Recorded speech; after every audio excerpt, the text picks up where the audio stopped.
திராவிட முன்னேற்ற கழகத்தில் வெள்ளி விழா ஆண்டை தலைவர் கலைஞர் கொண்டாடினார்.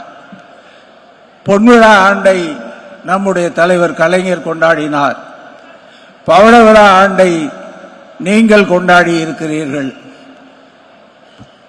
வைர விழா ஆண்டை கொண்டாடுவதற்கு எங்களில் எதிர்கால கட்சியை வழிநடத்துவதற்கு நீங்கள் ஒருவரை அடையாளம் காட்ட வேண்டும்.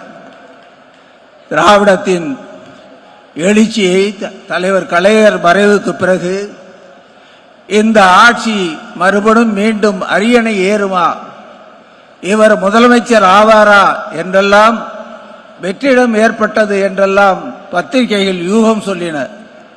அரசியல் தலைவர்கள் ஆருடம் கணித்தார்கள்.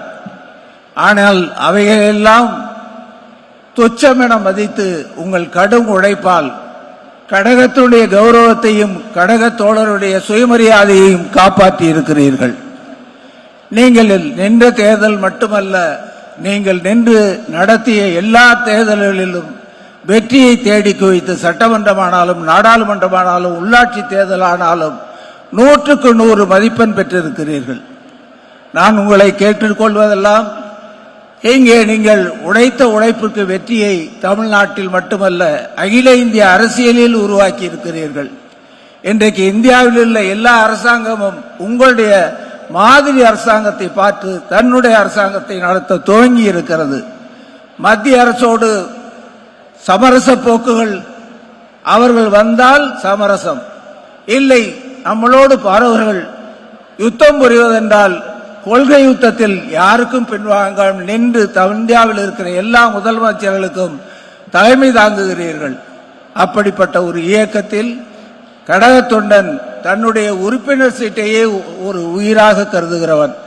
அப்படிப்பட்ட கழக தோழனுக்கு நீங்கள் இன்றைக்கு தந்தை பெரியார் பெயரால், பேரறிஞர் அண்ணா பெயரால், தலைவர் கலைஞர் பெயரால், பாவேந்தர் பெயரால் பேராசிரியர் விருதை எல்லாம் வழங்கி இருக்கிறீர்கள்.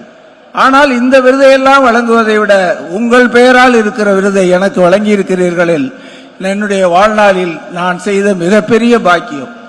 காரணம், என்னுடைய ஒவ்வொரு சோதனையான காலகட்டத்திலும் துணை நின்று என்னை தூக்கி நிறுத்தி இருக்கிறீர்கள்.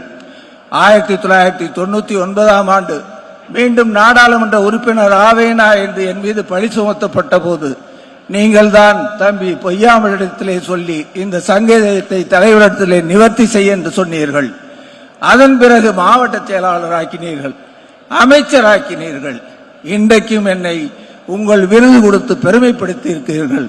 உங்களுக்கும் கழகத்திற்கும் உழைப்பதுதான் என்னுடைய காலமெல்லாம் உள்ள பணி என்று சொல்லி கழகத்தில் தமிழகத்தில் எதிர்காலத்தில் நடைபெற வேண்டிய சட்டப்பேற வேண்டிய போர் மேகம் சூழ்ந்து விட்டது. ஒவ்வொரு நாளும் இன்று வருகிற காலங்களில் கணக்கில் கணிக்கப்பட வேண்டிய காலங்கள். தமிழ்நாட்டில் இருக்கிற அரசியல் சூழ்நிலையில் தமிழகம் எங்கும் உங்களைப் போல் சுற்றி சுழன்றவர்கள்.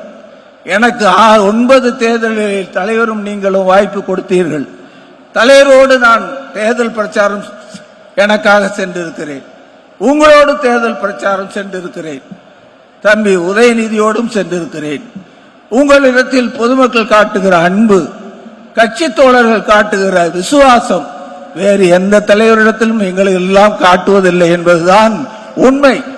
யாரை கழகத்தில் முன்னிலைப்படுத்தினால் பொதுமக்களை கவர முடியுமோ, கழக தோழனை வெறியோடு கட்சி வேலை செய்ய சொல்ல முடியுமோ அவர்களைத்தான் நான் முன்னிறுத்த வேண்டும். உங்களுக்கும் வேலையில் அமர்ந்திருக்க கழக தலைவர்களுக்கும் ஏன் இன்னும் தயக்கம்? உதயநிதியை துணை முதலமைச்சர் ஆக்க வேண்டாமா? பேராசிரியரை விட பெரிய மனிதர்கள் நாங்கள் யாரும் இங்கே இல்லை. பேராசிரியர் தலைவர் தளபதி அவர்களை எவ்வளவு பெரிய மனத்தோடு துணை முதலமைச்சராக ஏற்றுக்கொண்டார்கள். நாங்கள் ஏற்றுக்கொள்வோம். காலம் தாழ்த்தாதீர்கள். நன்றி, வணக்கம். செய்திகளை உடனுக்குடனும் துல்லியமாகவும் தெரிந்து கொள்ள சப்ஸ்கிரைப் பண்ணுங்க.